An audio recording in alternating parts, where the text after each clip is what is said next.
It's time to get lost in the midcard. This Believe in Pro Wrestling property is brought to you by Bet Online, the continued #1 source for all your sports betting needs. Join now and receive your 100% welcome bonus on your first deposit when you use our promo code BELIEVE. Now, here are Jeremy Bennett and Matt Black on the Believe Podcast Network.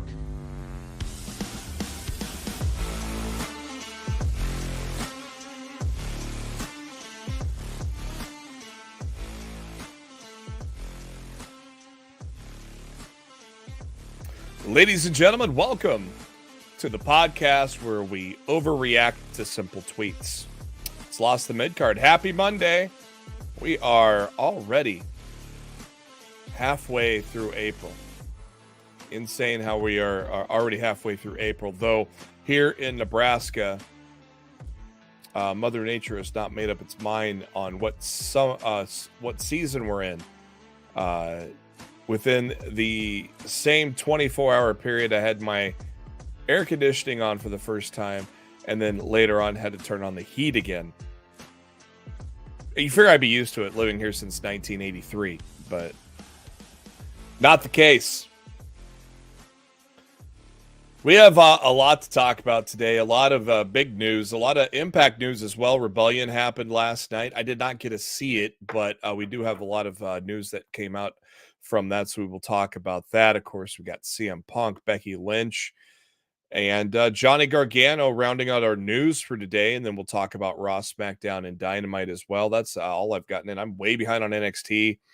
Just busy with work and such, and had weddings this weekend and had a lot of fun, but then I had food poisoning. And Stephen Chambers in the chat here, did I go to SmackDown? No, I was supposed to go to I was supposed to play in a dart tournament with a friend. I came down with some food poisoning, and so I could have bought, if I would have felt better, I might have gotten a last minute ticket. There was it was like right by the aisle on the floor, row G. So it would have been, if you get your alphabet out, FGH, so row 8. And I don't know how close to the ramp it would have been, but it was like 55 on StubHub, and I think SeatGeek as well. But after fees, it probably would have been $80-$85 because the fees are ridiculous with those companies. But still, $55 for a floor seat would not have been bad. I could have easily got a $20 ticket too, but I still wasn't feeling the greatest on Friday. I ended up taking off work and just overall just kind of took it easy. So I had a wedding reception to go to on Saturday and whatnot. I even took it easy on Sunday as well. So but hosting trivia a couple nights a week and whatnot. I'm just so busy, it's hard to keep up with wrestling. There's so much wrestling to watch, and I wanted to watch Rebellion. I didn't get a chance to do that, but I'm very happy to hear Steve Macklin, a guy that's been working his ass off just to get through in WWE, found his niche in Impact. I love the character. I love how he's being presented there. Very happy that he is world champion. Kind of you could not have gone wrong, in my opinion.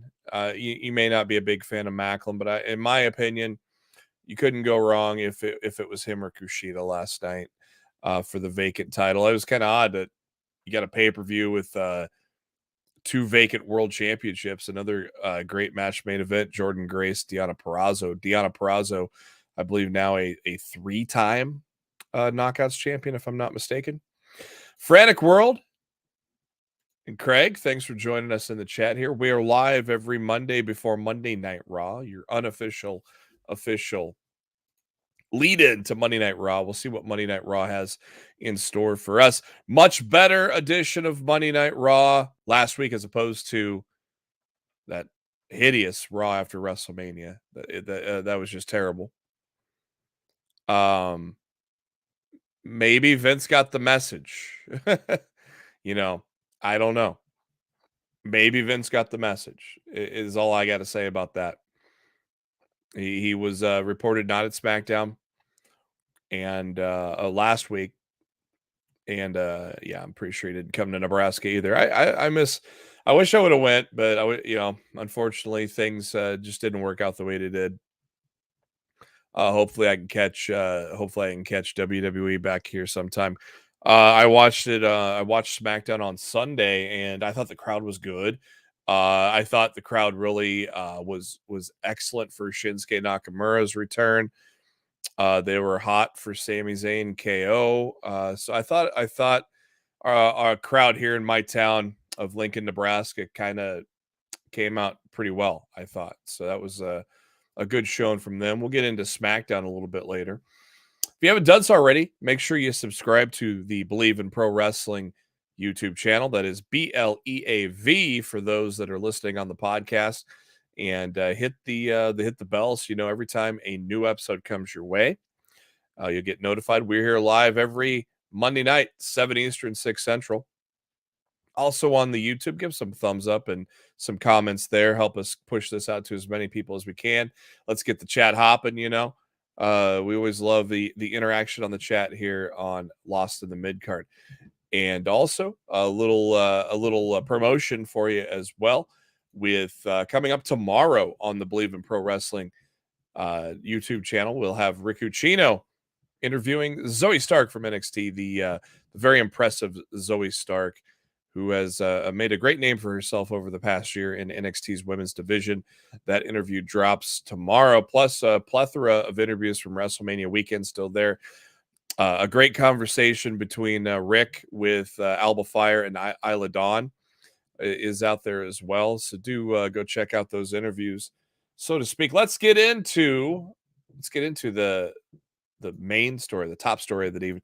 This guy is in the news for the first time in a while. CM Punk, he wants to return to AEW. A few days ago, Fightful Select, I believe on Wednesday it was, Fightful Select put out an article stating that CM Punk wants to come back to wrestling. There were numerous times that it's been reported that Punk still has the wrestling bug. In addition, he read Steve Kern's book and made him miss wrestling. And just recently, according to the report from last week, Fightful has learned that Punk has been communicating repeatedly with AEW that he wants to come back. Fightful learned that Punk has laid out numerous scenarios in which he'd return. Among those is a willingness to work with Kenny Omega and the Young Bucks, of course. The scrum, the battle, or whatever you want to call it, backstage after All Out was the last time Punk was seen in AEW, and he didn't have some good words to say. He got into it with Jericho as well. But as about a month ago, Omega and the Bucks, word is that they did not seem like they were down for working with CM Punk. Not sure if that's changed. Not sure if that's true. Obviously, there's new deals to be signed with Omega and the Young Bucks as well. Punk also mentioned that he'd be willing to return to AEW and keep himself separate from the Elite. There is, of course, an upcoming Saturday AEW show. Got in the chat if you heard it. I know there was a name for the show that's been out there. I saw it somewhere the other day. If you remember it, put it in the chat there. But a Saturday show, going to be very reminiscent of WCW Saturday Night, a show that I grew up watching. I grew up watching NWA more than WWE up until the Attitude Era. And so a Saturday evening show. There you go, Steven. Thank you. AEW Collision. I'm looking very forward to a Saturday. If it's a 6:05, 5:05 time slot, man, I'm down for some of that because I'm not around much on Saturday nights, but if you make it that old time slot, I'll still be home. I'll get to watch it live and interact. And as Steven said in the chat, potential Dynamite on the 21st. There's also rumors of when Collision's going to start. Is it going to start that week after? Rampage might be live the night before the debut of Collision. Punk might return at that Rampage. It's up in the air. In addition, Punk has been open to work elsewhere. Not sure if he meant Ring of Honor or WWE or New Japan, but he wants to work. So Dax Harwood has been pushing the idea of a CM Punk and FTR against the Elite for All In at Wembley. No word yet if there's been any specific progression towards that. But Dax did say in a recent interview with Fightful that he has been in constant contact with Punk throughout, and they remain good friends. So let me know in the chat what you think about this. Are you welcoming CM Punk back with open arms? Do you want to see him back in the company? Do you want to see him turn the shoot into a work with the Elite? Do you want to keep them separated? Just like the Offspring said, keep them separated. Do you want what do you want? Let me know in the chat here.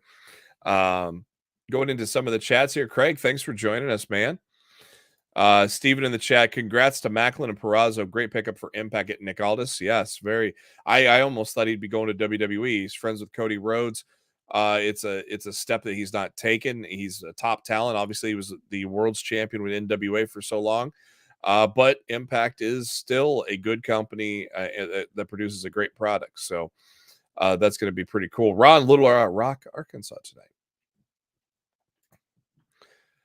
So let me know what you think about CM Punk. I obviously this whole thing has kind of soured me on Punk, but if the fences are mended and he comes back to AEW, I'm all for it. I wouldn't mind turning a shoot into a work. I would not mind it at all. It's going to be good television if it happens. People are going to be interested. God, Punk and WWE. Again, pro wrestling, you never say never in pro wrestling, right? We never thought Ultimate Warrior was going to come back to WWE. We never thought Sting was going to ever be in WWE. So, I don't know.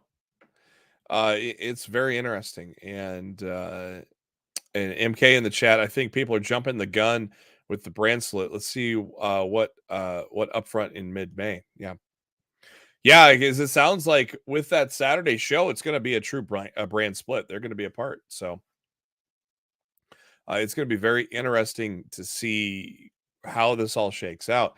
Steven in the chat, I'm half and half on Punk returning. Need him to fill seats for All In. Yeah, definitely. They need him for the Wembley show. Again, this is pro wrestling. Not everybody likes each other, but they're professionals, and they continue. It's been like that since the dawn of pro wrestling. Not everybody likes each other, but they are professional when it comes to getting out there in front of the people or getting out there in front of the camera. And the moment you become unprofessional, the moment you become that, you're basically done in the industry. So you don't have to like the person you're working with. You just got to be professional. And that's been the mantra for pro wrestling for so long. So it's not impossible to see the Bucks and the Elite overall working with Punk, and it could be something cool. Could be something cool down the road. MK in the chat, someone said that this has to mean that in AEW signed a new TV contract because of the added expense of a new live show. Well, and again, Warner Media has come out and said that AEW is doing well for the company. They are not struggling at all. You can point to numbers, but those numbers mean nothing. Television rating or viewership is very antiquated. And even with WWE, it's nowhere near where it was. I mean, the Attitude Era was, you were getting 7-8 million a week, but you had less options, and there was no social media, and there was no YouTube to watch, clips and things like that. Things are measured. Success is measured a lot more than viewership today. So, and Warner Media has come out and said that AEW has been very successful for them. So I don't know if it is the indication of the new contract being signed already. I do know that Warner Media has been very happy with AEW.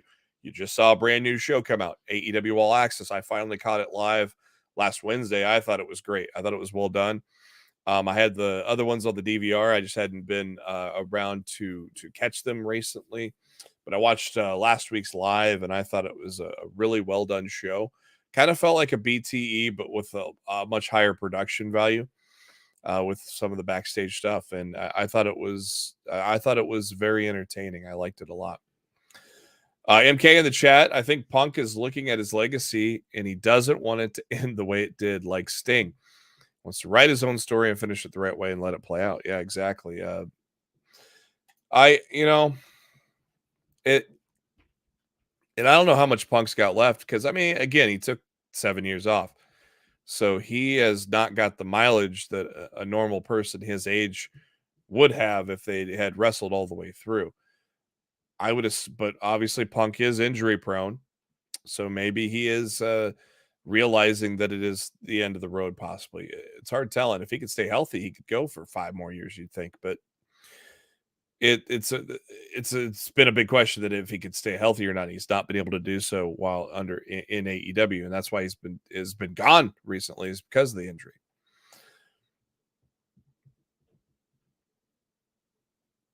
Moving along here. Oh, bear with me just a moment.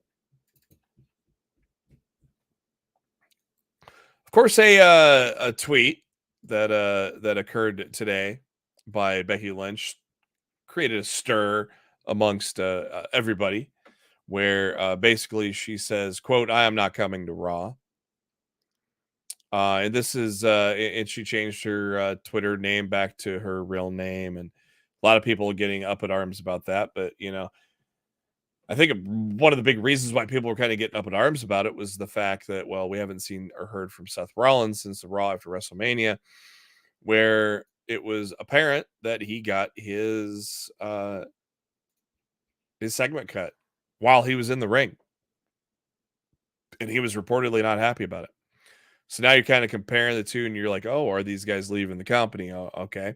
Well, Sean Ross Sapp did some digging in regards to the contract status for Becky Lynch, and her contract is not up until 2024, actually June of 2024. So she is under contract for some time now. Of course, everybody was buzzing when she said she won't be at Raw tonight, but that is, I think, a lot of, kayfabe storyline. What happened? Trish betraying her. Trish basically laying down so they lose their tag titles. Her, Lita, and Becky on Monday night, and that's basically all that is. I think a lot of people probably took the combination of Rollins really seeming unhappy, word being him being very unhappy, and he was basically kind of radio silent until recently. And they're just taking that combination like, oh, they want to leave WWE. And sometimes the smallest things cause the biggest stir, and it's kind of interesting here. But update from Fightful. When inquired with WWE, they were told she was not originally scheduled to be at Raw as of last Monday. Sources indicated there are no issues to their knowledge between Becky and WWE. She's been dealing with a minor foot injury, which has been exacerbated recently. So yeah, a lot of inquiries were made about her status with WWE, so they decided to dig into it. Signed a new deal in 2021. Her time off for maternity leave not being a factor, so the contract expires in June of 2024. So far, sources have told Fightful that the two have not entered negotiations for a new deal. A lot of deals are up in 24, not just with WWE, but AEW. Next year is going to be a wild time in pro wrestling to see who moves and who stays. It's going to be a very interesting time. Also, Fightful in that article indicated that Lynch has recently made connections with Hollywood and is slated to appear in a Marvel movie at some point. So her agency is with CAA, which is a gigantic agency in the entertainment world. So Becky Lynch Not going to be at Raw tonight, but that was planned. Obviously, dealing with a little bit of an injury too, but again, one little tweet getting the fans worked up. Safin, thank you for joining, man. Appreciate it. New Saturday show called Collision is not going to work because they're going to go head to head with UFC pay-per-views and WWE PLAs. Not if they go at 6-5. Not if they may go into a very preliminary card. If it's a 2-hour show, it's going to end by the time the kickoff show starts, or it's going to end by the time the main card show starts for WWE. So, and UFC, I mean, it might be very early in the card if they run into that at all. The main card usually doesn't start till pretty late on a Saturday anyway. So this ain't going to be an 8 to 10, 9 to 11 deal. This is probably going to be a 6 to 8 Eastern type of deal. So they're not going to really run into any of that, I don't think. MK in the chat talking about Punk, that tricep injury turned out to be a blessing in disguise because cooler heads have prevailed. She'll see, by the way, the whole Becky thing is a total work. Yes. She has changed her Twitter name to her real name many times. This is not news. I think it just got blown out of proportion because of the Seth Rollins stuff, and that's it. MK talking about Jordan Grace, who's been working without a contract. I have news on that later. We'll get to that in just a minute. Actually, what a great segue, because actually we're going to talk about it right now. What timing? What timing in the chat there? Beautiful timing. A Fightful Select report dropped yesterday in regards to a big Impact star that could be hitting free agency very soon, and that star is former Impact Knockouts champion Jordan Grace. She is set to become a free agent. Fightful has confirmed. Fightful originally reported the date when she last signed her contract, but they have been hardly set in stone with extensions, raises, injury time being added on. And they have learned that they do not know if Grace has signed a deal. We haven't learned if Grace has signed a deal since that period. Of course, she's been having a great career outside of the ring in terms of her content site as well as bodybuilding. She cleaned up a competition recently. And at the time, Impact Wrestling, it would ideally like to retain the star. Of course, she's been a Knockouts champion, I think 2 times, I think it was 2 or 3 times. Big star within that company. So that's going to be definitely a blow to the Knockouts division if they do lose Jordan Grace. She did lose the main event of Rebellion last night to Deonna Purrazzo. And so it's going to be interesting to see where she goes. For those in the chat, do you think WWE, do you think she could go to WWE? Obviously, her husband, Jonathan Gresham, didn't really have the greatest time with AEW. Now, that doesn't mean that she wouldn't be able, that wouldn't keep her from going to AEW at all. But would you like to see Jordan Grace in WWE? She's kind of a unique wrestler. Not really many like her in WWE. So do you think that she could succeed in that company? AEW, she's wrestled for AEW before. She was involved in the I think the very first Casino Battle Royal back in the very early days of AEW. She wrestled in that Battle Royal and had a great showing. I don't know. I can see both ways. I can see her re-signing too. Obviously her husband's there. Jonathan Gresham had a triple threat match with Speedball Mike Bailey and Trey Miguel for the X Division title last night. So with him being there, I think that's a likelier scenario for her to re-sign with the company. But I would be very interested to see how well she would perform in WWE. I think she would be unique enough to stand out, and I think that would help her, especially in the Triple H era. The Vince era, we saw what happened to former Impact stars in WWE, but it's interesting. And Craig brings up, the unofficial hiring freeze that we talked about on the show last week. Yeah, they haven't hired anybody this year yet after Triple H kind of went and on a hiring spree after Vince had retired. Steven Chambers in the chat, can't picture Jordan leaving Impact. Will be cool to see her in WWE. Would not mind Jordan and Bianca. Yeah, that'd be awesome. An awesome matchup to see between those two ladies. MK in the chat, Gresham recently said he's cool with Tony Khan. Even even said that he could come back to ROH. Grace and Cargill would be great. Definitely worthy of dethrowing her. Yes, definitely. I would not disagree with that at all.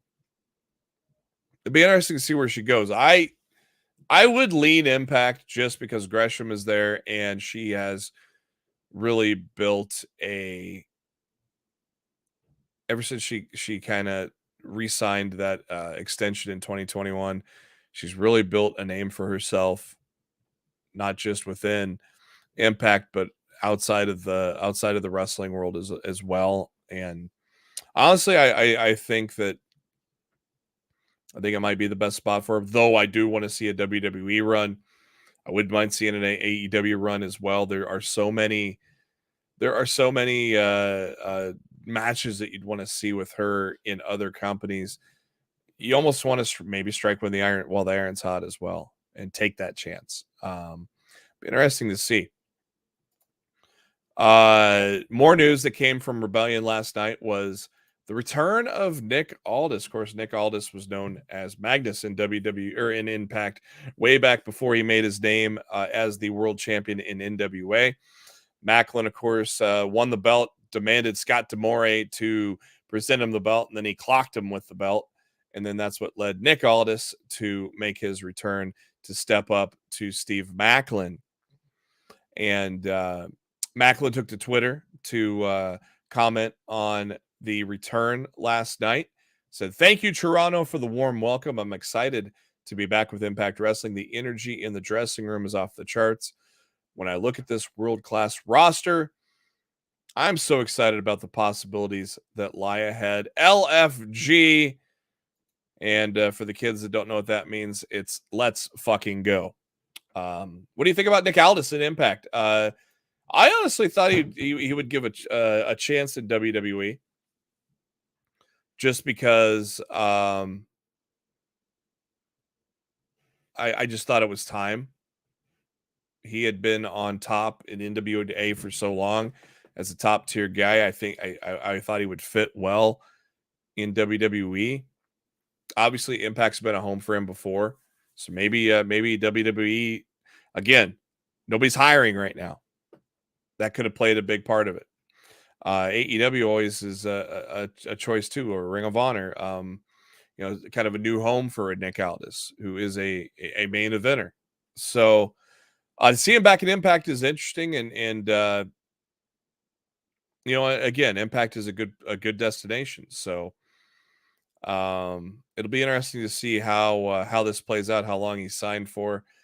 He did officially enter free agency from the NWA on January 1st of this year. So, so once if we get word on how long that contract is with Impact, or what the deal is exactly, we'll let you know on that.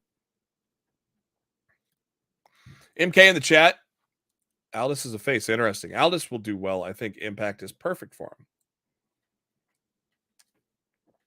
Yeah, it is interesting to see him as a babyface. He was almost his entire time in NWA as champion was as a heel.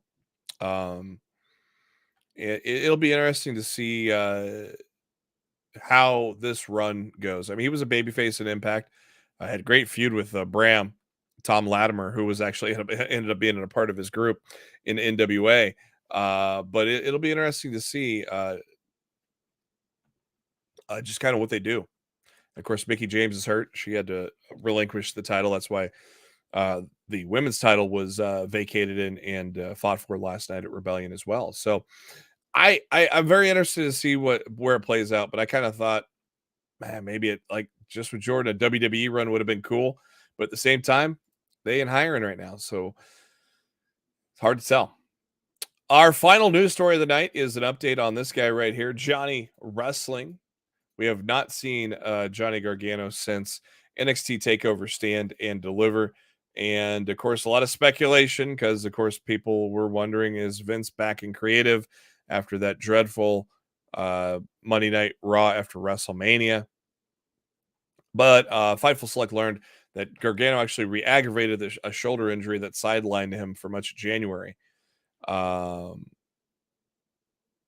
The shoulder injury got worse after his Royal Rumble return.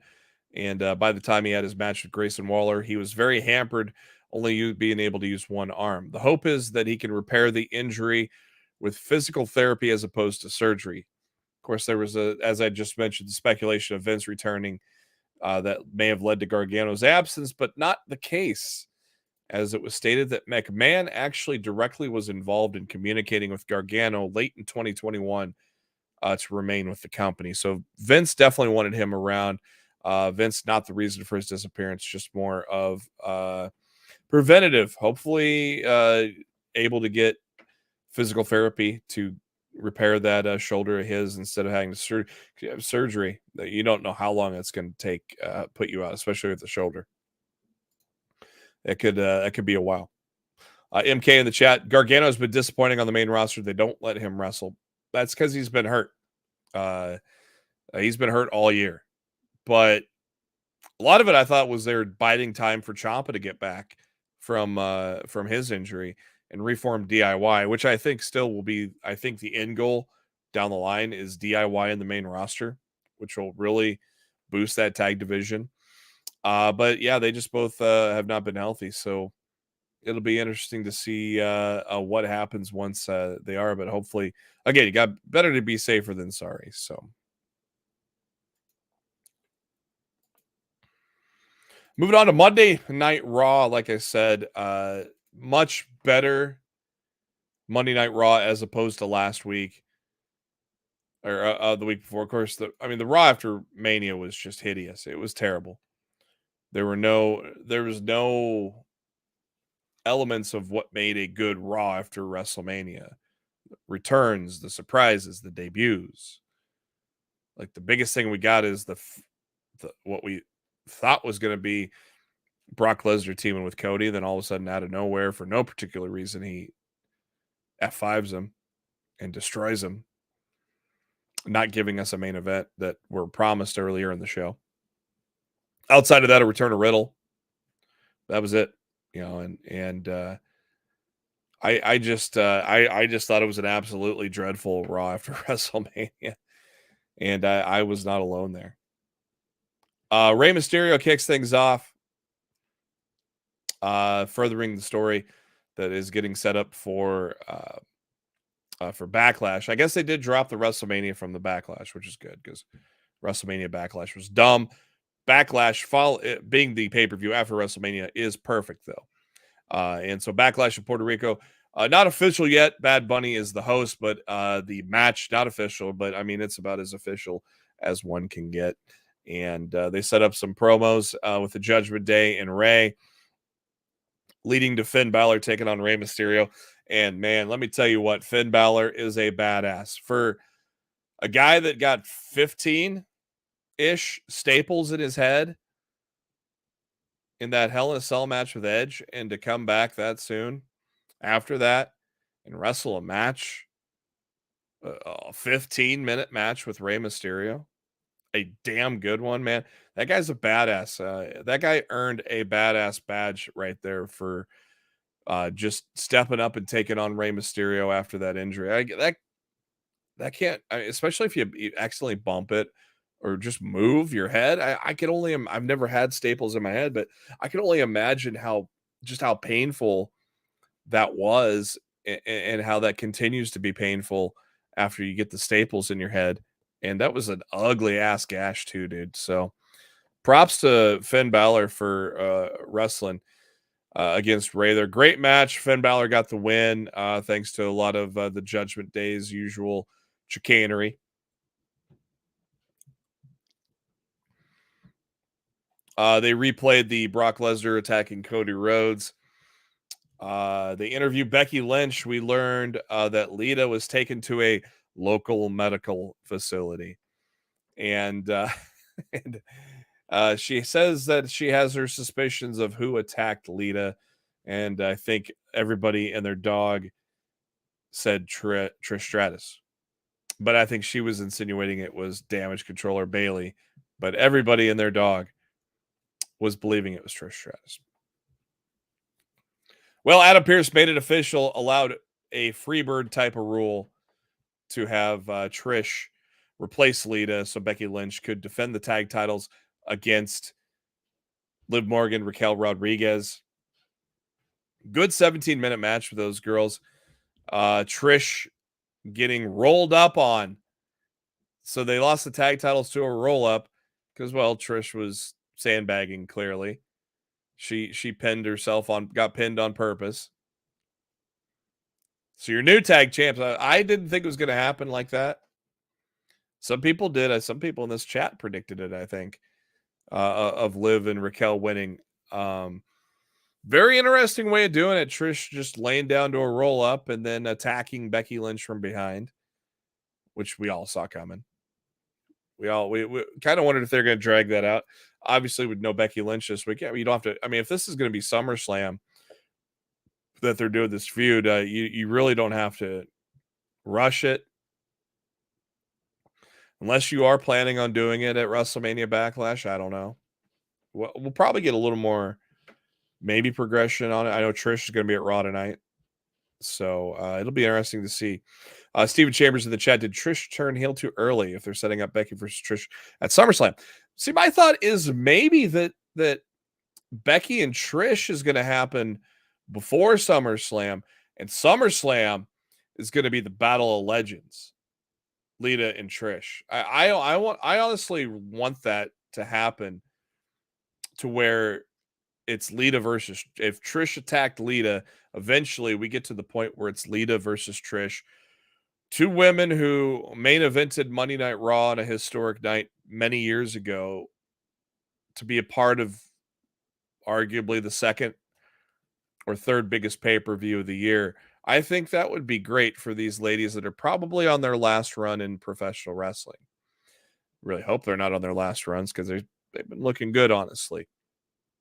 But I think the play may be Lita Trish at SummerSlam at this point because of how early Trish turned on Becky. You could write Lita off for a little while. You could do Lita and Trish. Hell, or you could do Becky and Trish. You might be able to do it in Saudi even. You know, maybe Trish is going to get a Saudi payday. That's possible. It's very possible.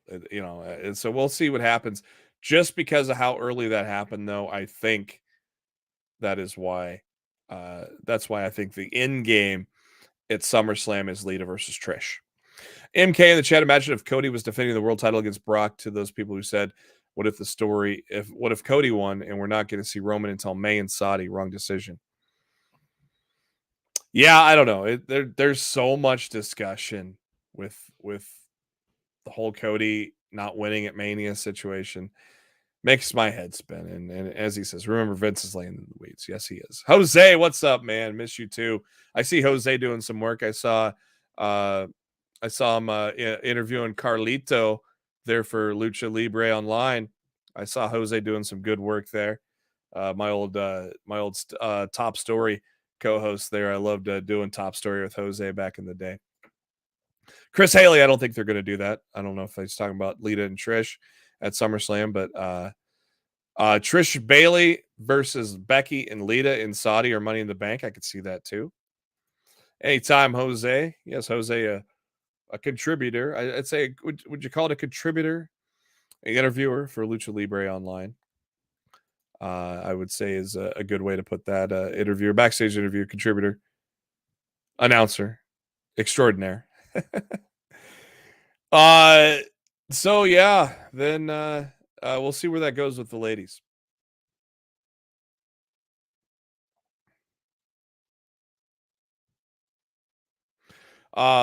Next up, we get Damage Control outside of Adam Pearce's office, and Bailey says she's got herself into a triple threat to determine the number one contender for the Raw Women's Championship And interestingly enough, Io Sky gets pissed off, and Dakota Kai translates somewhat, saying that Io thinks it should be one of them in the number one contenders match instead of Bayley. So Bayley says, "Okay, I'll talk to Adam Pearce," and we later on learn that Io Sky gets added to the triple threat. We'll get into that a little more. But first, let's talk about some big men slapping meat. Bobby Lashley, Bronson Reed. I was excited when this got announced, and they did not disappoint. And it went into a double count out, which tells me there's going to be more of a feud. I'm excited for it. It's one of those times when you get a count out, I am perfectly fine with something like this that I've been excited for to stretch out, man. I'm excited for that. So those guys did a good job. I think I'm excited to see that feud continue, and I think it's going to lead to some good matches with those guys. I am very excited there. Cody Rhodes came out and discussed discussed a lot of things. Got the internet stirring when he said he heard from his friend Matt asking if wins and losses even matter when you're in the main event. A lot of people probably assuming that he's talking about Matt Cardona. Cody says, of course they matter. And he says the only people that say that people are Hall of Famers are the ones that have already finished their story. He says that now he's got a new wrinkle into his tail, and it's Brock Lesnar, which led to a lot of boos. I mean, remember, Brock Lesnar was getting a ton of cheers. He was doing great as a babyface. Just you've never seen him like this before. Laugh and high five and interacting with the crowd, being himself. You never saw that out of Brock before, and it was why he was getting some of the biggest cheers. Now all of a sudden you have him turn on Cody. A lot of people are like saying, I think WWE was even trying to insinuate this on commentary. I think it was said by Graves that he was mad that he was first, had the first match at WrestleMania, not last. That's complete bullshit. Brock wants to get in, get his job done, and get on a plane back home. He was back home before WrestleMania got over. So that whole idea is just stupid. But Cody and Brock is going to headline Backlash. I think that's going to be the main event by far, easily. We're going to get the card shaping up to be pretty good, though. Alpha Academy took on the Usos again. I've said it ever since Triple H has taken over. Chad Gable's been featured almost every week and has done a hell of a job. I think he's going to be U.S. champion at some point this year. I still believe that. A damn good match against the Usos, though. And the whole wrinkle with Otis and the male models is interesting, too, because it's like they kind of have it, but he's still not breaking away from Gable. So I'm wondering where that's going to lead. I still think Gable's going to break out as a single star later on this year, in my opinion. So we'll see where that goes. Io Sky against Mia Yim and Piper Niven for number one contendership, and rightfully so, Io Sky gets the win. Very excited to see Io Sky and Bianca Belair. Bayley acting dejected. A lot of people are like thinking it's obvious that she's going to turn heel. I think this may sound crazy, but let me know in the chat. I think the story is Bayley is going to be the baby face in all this. I think eventually Io and Dakota are going to attack Bayley, and Bayley's going to come out as the sympathetic baby face out of all this. Just my opinion. A lot of people think Bayley's going to be the one to turn on Io, probably whenever that title match happens. I think it's going to be the other way around. I think Io and Dakota are going to attack Bayley, and they're going to be the heels here. But I am very excited to see Io get the win, get a title match. Io is obviously, if you've ever seen her compete, outside of WWE, NXT, and even before that, she's a tremendous talent. So I am very excited for that title match here coming up. And then a great match at the end with Solo Sikoa and Kevin Owens. As usual, bloodline cheating to help get the win. Solo Sikoa defeating Kevin Owens. Riddle coming out to make the save later on. Now we move on to Friday Night SmackDown. This was in my hometown of Lincoln, Nebraska this week. Pretty cool to see some stars come out here. Sami Zayn, Kevin Owens kicked things off.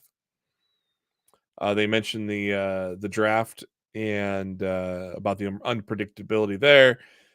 Talking about the Usos, of course, and they came out with Solo Sikoa. And it is official that they're going to have a rematch here at Backlash. So that'll probably be yet another tremendous match. It'll be hard to live up to the 5-star, like Meltzer gave it 5 stars. He doesn't do that to WWE too often, but it was deserved. Like I said, once again, this is shaping up to be a big card at Backlash here in Puerto Rico, which makes sense because I think they're really wanting to make a Puerto Rico pay-per-view a regular thing. LA Woods, Xavier Woods took on LA Knight. Yeah. And this was a damn good match. I loved it. Went on for about 12 minutes. They got time. 2 of my favorites. I love LA Knight. I love Xavier Woods. And I thought this was a damn good match.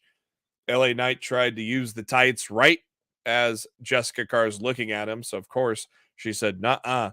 Then Xavier Woods rolls up and Jessica checks the shoulders. See, that's right. That's how you do it. You got to be a little more cunning. Xavier knew she couldn't see him pulling the tights. And so LA Knight got a little mad about that. A fun little feud that's been going on there with Xavier Woods and LA Knight. Now, Xavier Woods is going to be taking on Gunther for the Intercontinental title. I do believe that is next Friday on SmackDown, or maybe it's in 2 weeks. I'm not 100% sure. But boy, tall task. I don't think he's going to do it. I'd love to see Xavier Woods tumble Gunther, but I think Gunther's probably going to be ending up dethroning the Honky Tonk Man for the record for the IC title. Santos Escobar and Damian Priest had a damn good match as well. I've really loved the rivalry with the LWO and Judgment Day intertwining with Dominic and Ray and Legado, and now it's turned into LWO and Judgment Day. I think it's been a great feud between those two teams, and it keeps on getting exciting. I actually wonder if Zelina Vega might eventually get a title shot against Rhea Ripley. Obviously, she's not going to beat Rhea Ripley for it, but it would be kind of cool to see her get a title shot as well. Paul Heyman in the back with the Usos and Solo. Paul Heyman trying to hype up Solo Sikoa for his match against Matt Riddle, which is the main event of Friday. And apparently Paul said enough to get Solo to speak, and Solo said to tell Roman that he's got this. So it's pretty cool to see Solo speak when you don't see that too often. Raquel and Liv celebrating their tag title win, interrupted by the complaint department, Sonya Deville and Chelsea Green, who have been working really well together. I love Chelsea Green with Carmella, but now they decided to pivot against that and go with Sonya and Chelsea, which has also worked really well. That should tell you that Chelsea's been doing a good job in WWE. Very excited for her to finally get her chance there. So there'll be a tag title match coming up soon. They show the University of Nebraska football team with the brand new coach, Matt Rule, who I'm excited about. That's the guy I wanted to land as head coach. It's been far too long since we've sucked. So hopefully Matt Rule can turn that around. Shinsuke Nakamura returns to the WWE. Missed him. Big pop for him. He took on Madcap Moss. Lasted about 2 minutes. I think Madcap and Emma, this close to turning heel, I think it's coming there with those guys. And then they showed Scarlett pulling a tarot card of Shinsuke Nakamura. So it looks like Karrion Kross and Nakamura is going to be the feud coming up next for them. Then the main event, Riddle and Sikoa. Was a good match there. Good to see Riddle back into it. Obviously, Sikoa is the guy that took Riddle out in December. Solo Sikoa, though, gets the win here with the spike. And let's head now Let's head over to AEW Dynamite. Then we will set the table for Monday Night Raw here coming up at the top of the hour in about 10 minutes. We got Monday Night Raw. So we got plans from Fightful Select there as well. Dynamite kicked off with a damn good match between Darby Allin and Swerve Strickland. I thoroughly enjoyed that match. Once again, Darby Allin cutting some of the best promos of his career as well. MJF came out as well. And they talked some shit to each other. Obviously, we're going to get a 4 Pillars match at Double or Nothing, which is going to be great. Sting cut a promo too, which almost leads me to believe we might get a Sting and MJF match coming up here down the line, which is something I would thoroughly enjoy as well. Sting saying that there's not much time left for the Stinger. So it's going to be interesting to see how much is actually left with Sting and AEW. So it'll be cool to see. Powerhouse Hobbs took on Silas Young for the TNT Championship. And poor Silas got destroyed by Powerhouse. MK, no NXT. A, because we're running out of time. B, I'm not caught up on it. I still like it. I still watch it, but I'm just not caught up on it yet. There's just not enough time in an hour show to get to everything, unfortunately.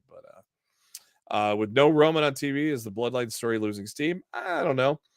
I think the matches with KO and Solo Solo's been the common denominator. So I don't think they have it all. Wardlow destroying Hobbs's car, kind of getting a payback for Hobbs destroying or actually breaking into Wardlow's vehicle and stealing his TNT title. Back when we thought that was a shoot on social media that someone broke into Wardlow's card, only to learn it was a work with a beautifully worked segment with QT Marshall and Powerhouse Hobbs. Another damn good match on the card for the AEW International title. Orange Cassidy, Buddy Matthews. They went 15 minutes and did a damn good job. Orange Cassidy barely sneaking out, getting the mousetrap and for the win. You don't see him win with a mousetrap too often. Ethan Page demanding answers for Matt Hardy, turning on him. They start beating up on Matt. The firm starts beating up on Matt and Cassidy and Isaiah Cassidy. When lo and behold, Jeff Hardy makes his big return to AEW. A big pop for Jeff. He hit all of his greatest hits and gave brother Matt a hug. And so it's good to see Matt and Jeff back together again. Hopefully Jeff has his problems behind him. I know we've been down that road before, but hopefully he has them truly behind him, and we can see the Hardy Boys get that one last run that we've been all waiting for. In a match that was basically some cattle to the slaughter, Brandon Cutler and Michael Nakazawa taking on Moxley and Claudio. They did stand up to the boys, though. They did put up a fight, but they did get the shit beat out of them as well. But lo and behold, the Elite are back. As after the match, the Blackpool Combat Club attacking Brandon Cutler. And Kenny Omega and the Bucks are back, and they make the save. Now I got Hangman. He's been out. Of course, he got that screwdriver to the eye. We're waiting on that story of Hangman reuniting with the Elite. It's been a long time since he's been aligned with the Elite. So it'll be interesting to see how that all plays out. Tony Storm and Ruby Soho took on Riho and Sky Blue. Quick little match there with the Outcasts getting the win there, and then spray painting on Riho. I just think they need to get a little something more fresh or more interesting with the Outcasts. The spray paint, we've said it on the show before, the spray paint gimmick is just getting way overdone. So we need to see a little more out of those guys there.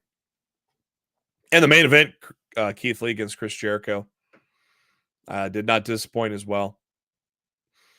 Jericho getting the win thanks to Swerve hitting him with an object. Swerve with a mask and a jacket on, so you didn't know who it was at first, but then he took off the mask to reveal him with a smile.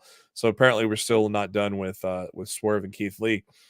Adam Cole coming out to check on Keith Lee, though. Very interesting. They had a great feud in NXT. They even called back to it on the show. So Adam Cole and Keith Lee and Swerve and Chris Jericho. This could be an interesting partnerships, maybe leading to an interesting tag match. Wednesday on Dynamite, Jay White and Commander. Woo-hoo-hoo. Are you ready for that match? That match is gonna be a nice one. With that's gonna be a lot of fun. MK in the chat saying Jay White should take the title off Orange Cassidy. I would not argue with that. And Sting saying Showtime is almost over made me sad. It made me sad too. He's had at 62 years old, he's had just great matches. He can still do it. It's insane. And at least with the Jericho Cole feud, it's going to be short as Punk is next up for the Ocho. Wardlow and Powerhouse Hobbs for the TNT title. We got a trios match with the Acclaimed and Daddy Ass against Daddy Magic, Cool Hand Ange, and Jake Hager from JAS. We will hear from FTR. Chris Jericho confronts Adam Cole face-to-face. We hear from the Elite. And a tag match between Ruby Soho and Tony Storm against Jamie Hayter and Dr. Britt Baker, DMD. Of all of that, I am excited to see Jay White and Commander. Commander has made a name for himself the past year. Beautiful. And what we got from Fightful heading into Monday Night Raw, 3 minutes from the top of the hour. So we are timing this perfectly. There's going to be a Bloodline promo. Bianca Belair taking on Dakota Kai as they work their way towards that title match with Io Sky. Cody Rhodes and Brock Lesnar promo. Seth Rollins takes on The Miz, so Seth Rollins making his return. Don't worry, he's not leaving the company. They will relive the Becky and Trish video package. Lashley is taking on Austin Theory. Be interesting if there's some interference there. Trish Stratus is set to make a promo. The complaint department of Green and DeVille take on Candice LeRae and Michin. There's going to be a segment about the draft. Be interesting what they got there. And what is probably going to be the main event. Kevin Owens, Sami Zayn, and Matt Riddle taking on the Judgment Day. That'll be a fun little 6-man tag match. Isla Dawn is at working main event with Nikki Cross. Eddie Thorpe and Dexter Lumis also set for main event. In terms of spoilers, not going to give it away because it's about time, but the first match is going to be an interesting one. And that's about it for that. So it'll be interesting to see what's going on. And that's going to happen right here at the top of the hour. Once again, thank you for tuning in to Lost in the Midcard. MK, appreciate the kind words. We'll see you next week. Man, really appreciate you guys in the chat. And once again, if you haven't done so, if you're joining me live or listening on the podcast, make sure to give us a subscribe on the Believe in Pro Wrestling YouTube channel. Hit the bell icon so you know when we go live here every Monday, 7 Eastern, 6 Central, your unofficial, official Monday Night Raw show leading into the 3-hour Monday Night Raw. And also we got later on in the week, Rick Ucchino and SP3 with their podcast. And also, like I said, dropping tomorrow, Rick Ucchino's interview with Zoe Stark. So make sure to check all of that out. Hope you guys have a great week. We'll talk to you next week. Thank you for tuning in to Lost in the Midcard, brought to you by Bet Online.